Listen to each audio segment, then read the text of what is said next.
महाभारत में द्युत क्रीड़ा के समय युधिष्ठिर ने द्रौपदी को दांव पर लगा दिया और दुर्योधन की ओर से मामा शकुनी ने द्रौपदी को जीत लिया।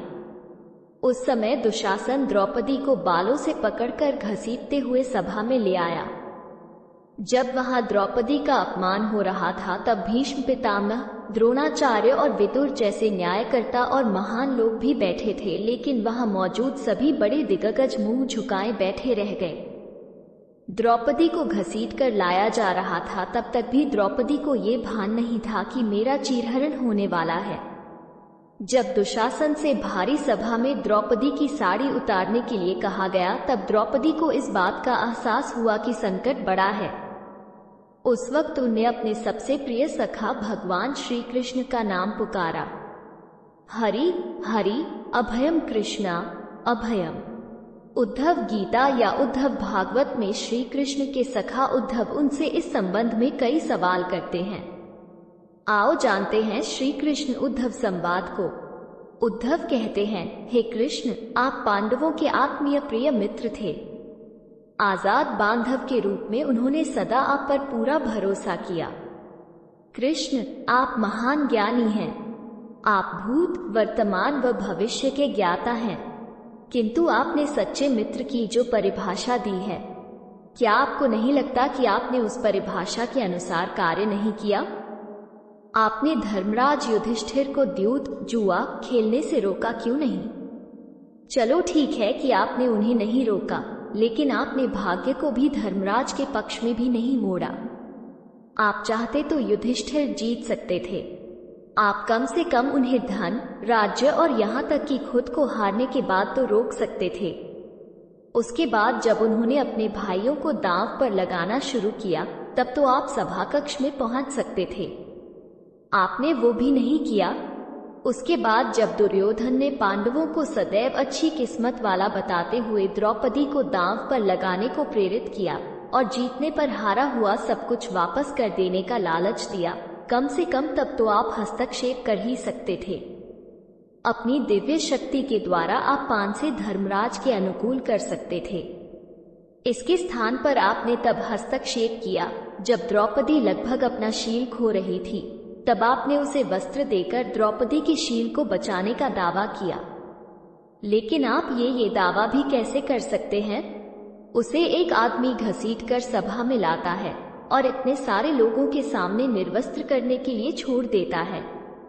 एक महिला का शील क्या बचा? आपने क्या बचाया? अगर आपने संकट के समय में अपनों की सहायता नहीं की तो आपको आपात बांधव कैसे कहा जा सकता है? बताइए, आपने संकट के समय में सहायता नहीं की तो क्या फायदा? क्या यही धर्म है? इन प्रश्नों को पूछते पूछते उद्धव का गला रुंध गया और उनकी आंखों से आंसू बहने लगे। भगवान श्री कृष्ण मुस्कुराते हुए बोले, प्रिय उद्धव, ये सृष्टि का नियम है कि विवेकवान ही जीतता है। उस समय दुर्योधन के पास विवेक था, धर्मराज के पास नहीं। यही कारण रहा कि धर्मराज पराजित हुए। उद्धव को हैरान परेशान देखकर कृष्ण जी आगे बोले, दुर्योधन के पास जुआ खेलने के लिए पैसा और धन तो बहुत था, लेकिन उसे पासों का खेल खेलना नहीं आता था, इसलिए उसने अपने मामा शकुनी का द्यूत क्रीड़ा के लिए उपयोग किया। यही विवेक है। धर्मराज भी इसी प्रकार सोच सकते थे और अपने चचेरे भाई से पेशकश कर सकते थे कि उनकी तरफ से मैं खेलूंगा। जरा विचार करो कि अगर शकुनी और मैं खेलते तो कौन जीतता? पासे के अंक उसके अनुसार आते या मेरे अनुसार? चलो इस बात को जाने दो। उन्होंने मुझे खेल में शामिल नहीं किया, इस बात के लिए उन्हें क्षमा किया जा सकता है।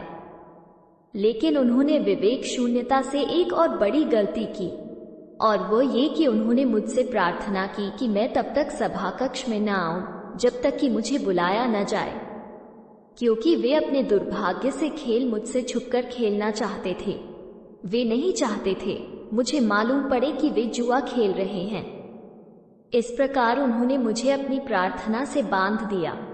मुझे सभा कक्ष में आने की अनुमति नहीं थी। इसके बाद भी मैं कक्ष के बाहर इंतजार कर रहा था कि कब कोई मुझे बुलाता है। भीम, अर्जुन, नकुल और सहदेव सब मुझे भूल गए, बस अपने भाग्य और दुर्योधन को कोसते रहे।